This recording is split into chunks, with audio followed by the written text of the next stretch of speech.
Долгу Шершевна чындыгында жогоруда кесиптештерим туура сунуш пикирлерин айтып атышат.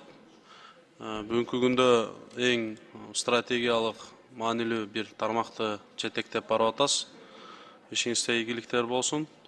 Анан кийин ошо Долгу Шершевна бүгүнкү күндө ошол 6 жашар балдардын ата-энелери мисалы мектепке бербесе болобу, мисалы ошо бала бакчада мектепке чейинки программалар бар болсо мисалы. 6 жаштагы бала бакчалардын ата-энеси кандай дейсиз? Жакшы болбойбу? 6 жаштагы балдардын ата-энелери кайрылып атышат да. Балдарыбызды мектепке бербей эле бала бакчаларда ошол мектепке чейинки программалар болсо дейт да. Анан экинчи класска барабы ушундай. Азыр эле Кыргыз Билим берүү академиясынын президенти айтып кетти, бала бакчанын стандарты толугу менен өзүнчө иштелип чыкты. 12 жылдык билим берүү өзүнчө толугу менен иштеп чыкты. Бул жерде бирөө мектепке даярдаса, бирөө билим алууга даярдайт да. Ошон үчүн биз 6 жаштагы баланы калтыра албайбыз. Сөзсүз түрдө барыш керек, туурабы? Милдеттүү түрдө анткени физиологиялык талаптарга толугу менен жооп берет. Когнитивдик мүмкүнчүлүктөрүн өткөрүү беришибиз керек. Эгер ал бала мисалы жетиштүү деңгээлде ошол кабыл алуусу, өздөштүрүүсү, окуусу жетишпесе кандай болот? Мисалы же бала бакчага барбаган балдары мисалы үчүнчү. Бүгүн эми 50% бала бакчага барбайт да. Бирок 6 жаштан 140 000 бала 1 жылдык мектепке чейинки нулевой класстан өтөт. 40 000 ошол наристе программасы менен бала бакчадан даярданып келет. 4 000 ошондой эле жеке менчиктен, 3 000 балдар чыгармачылык борборунан даярдалып келет. 820 бала даярданган эмес. Биз аны август айында кыска мөөнөттө даярдоо курстарын уюштурабыз. Андан кийинки суроом ушул инфраструктура боюнча башынан бери эле айтып келип атабыз да. Сиз өзүңүз дагы сөзүңүздө айттыңыз да, биз ушул мектепте китепканаларды, музейлерди дагы пайдаланабыз депчи. Аны мектеп ушул класс катары пайдаланганды кандай бир элестетсек болот бизчи? Музейлерди мисалы мектептеги. Бүткүл дүйнөлүк практикада тарых сабактары, мисалы үчүн музейлерде өтөт. Көп практикалык сабактар. Бүгүнкү күндө 300гө жакын библиотеканын базасында балдарды өнүктүрүү борборлорун ачканбыз. Жакшы эле иштеп жатат. Иштетсе болот, а? Практикада бар. Андан кийинки суроом ушул 31 мектепте жакында эле ушу бир кыздын өлүмү болду да. Карашалуу окуя катталып, ал жерде кандай чара колдонду?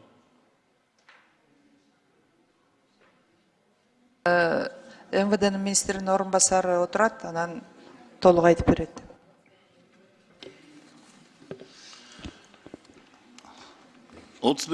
Мектептеги окуя бул 15 апрелде 17:35 убактысында болгон. Фабула боюнча баарыңыздар маалымат боюнча баардыгы тең билесиздер.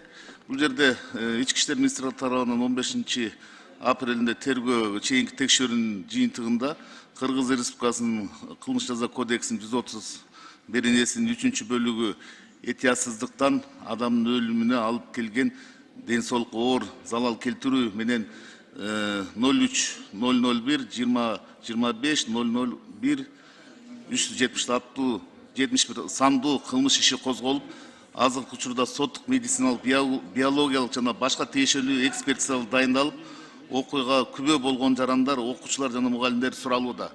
Бул боюнча азыр толук кандуу тергөө иштери жүрүп атат. Экспертизалардын баары тең чыккандан кийин тергөөнүн жыйынтыгы менен маалымат дагы кошумча беребиз. Долгу Шершевна, бул боюнча сиздер тараптан кандай? Директор жумуштан бошотулду, кандай болду? Жок, азыр иликтөө иштери жүрүп жаткандан кийин ошо чыккандан сөзсүз түрдө мыйзам чегинде өзүнүн жазаларын алышат.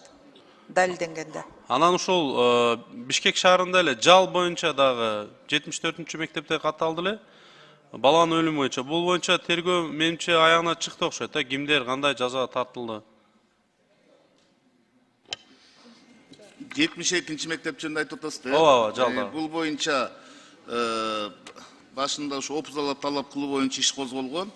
Андан кийин ушул жанакы денесине оор заракат келтирүү боюнча, өлүмгө алып келүү боюнча ошол боюнча иш переквалификация болуп, бүгүнкү күндө экспертиялардын баары тең тергөө жыйынтыкталып, жакында сотко жөнөтүлөт. Бул боюнча ал бала камакта отурат, жакында ошо сотко жөнөтүлөт.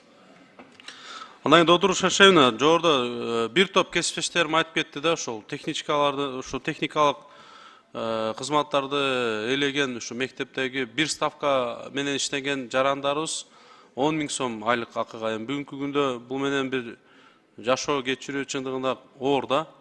Анан азыр Жибек Курманбековна дагы маалымат айтып кетти. Буюрса быйылкы жылы бул көтөрүлөт айлык маяналарычы.